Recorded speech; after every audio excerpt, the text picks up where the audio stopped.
Good afternoon, everybody, and welcome to the Early Childhood Program Updates portion of today's Hot Topics. I'm Amanda Peterson, and I hope that all of you are doing well as fall gets underway. My email address is here on the screen, and you can always feel very welcome to reach out to me or to any member of our early childhood team. We are here, and we are ready to help you. Today we are going to go through our September 23rd Early Childhood Program updates. To get those updates on a regular basis, you can join our Early Learning Listserv. This is the best way to make sure that you stay up to date on all things early childhood at the Kansas State Department of Education. You can email Becky Strom to do that, and her email address is here on the screen. Or if you'd rather navigate to the website to see those, you can visit the KSDE Early Childhood webpage. And to do that, you can go to www.ksde.org.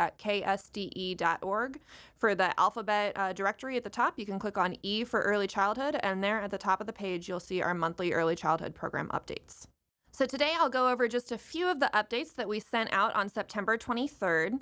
We'll start by noticing that this is the time of year when all of you are entering in your September 20th count date information for the ENRL. And there's a couple of pieces that you want to make particular sure that you are paying attention to as you're entering in your preschool students. First, you want to pay special attention to Field D10, which is current grade level, to confirm that you are submitting all students who qualify under the Preschool Aged at Risk program correctly as preschool aged at risk. This is very important to make sure that you receive the associated funding with these students, and so it's very worthwhile to double check to confirm that you have entered in all of these students. This may include the Head Start students who are enrolled in your district, and so that's a useful thing to double check, as if those students are students of your district, you want to make sure that you are reporting them correctly.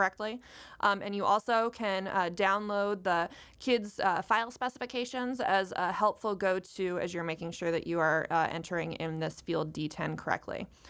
For Field D57, we field a lot of questions about what this field refers to, and this is for students who are served by the Kansas Preschool Pilot Grant Funds. So it's useful to first double check to confirm that your district does receive this source of grant funding, and if you do, you want to make sure that you have a roster of students who are served by those grant funds. This might look different district to district, so you can feel very welcome to reach out to me or to Natalie McLean if you have questions about this.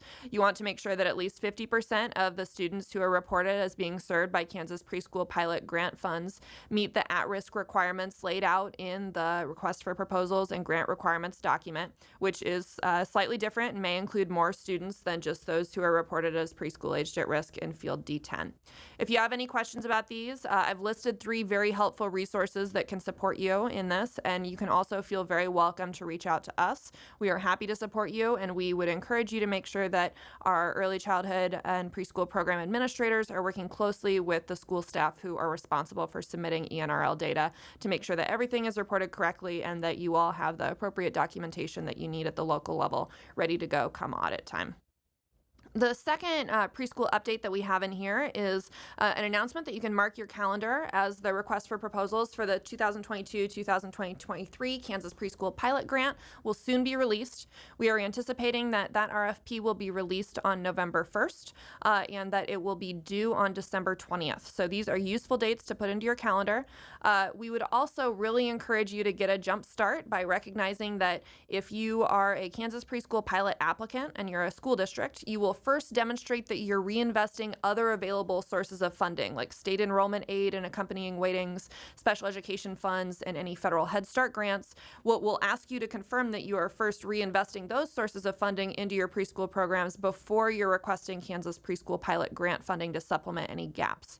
You can go to last month's Hot Topics recordings for a video walkthrough of the budget the budget template that you will use for this application, and you can also visit our early childhood webpage for more early childhood funding resources. I'd highly encourage you to not wait until November to begin familiarizing yourself with those resources, and know that our team is very happy to support you in preparing to fill out the preschool revenue calculator and budget template.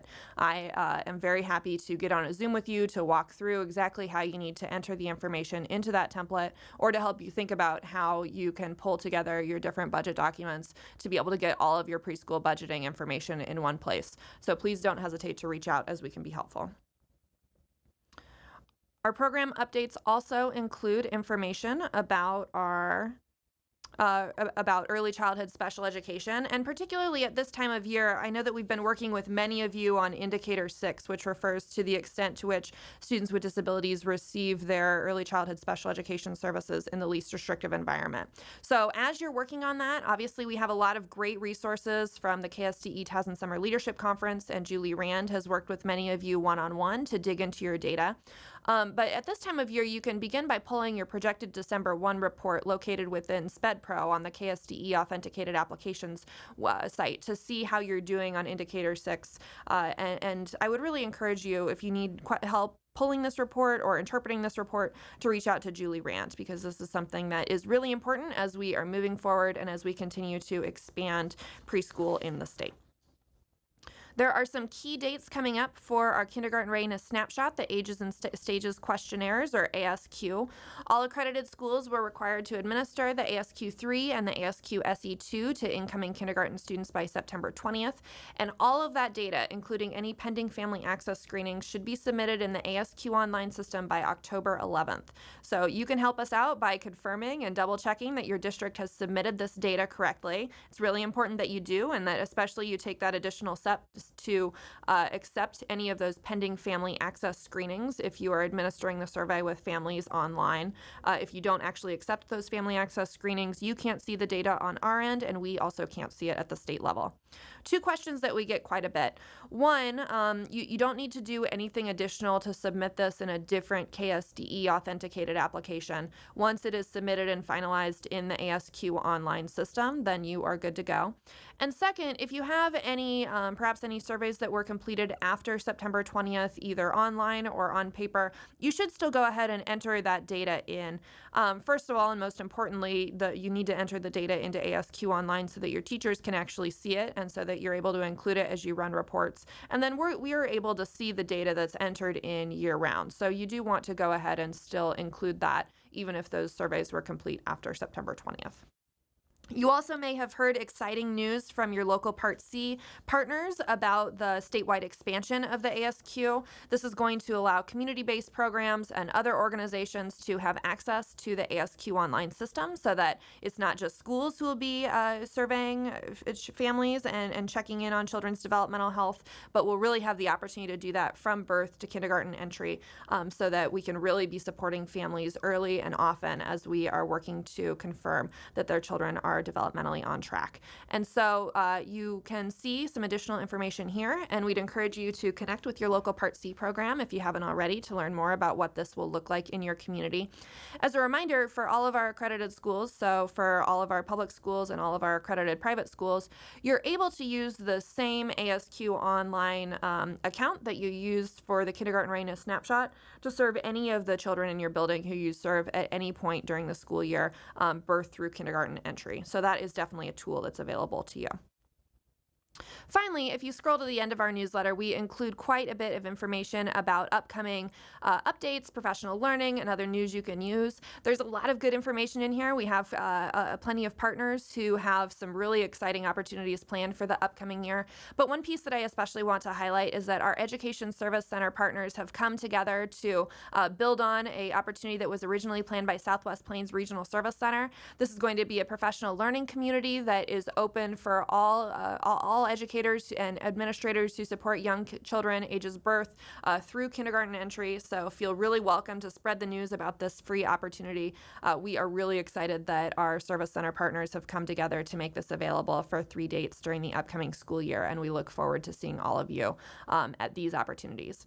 So with that, don't hesitate to reach out to me or to other members of my team if we can be helpful, and I hope that all of you take good care as you're moving forward.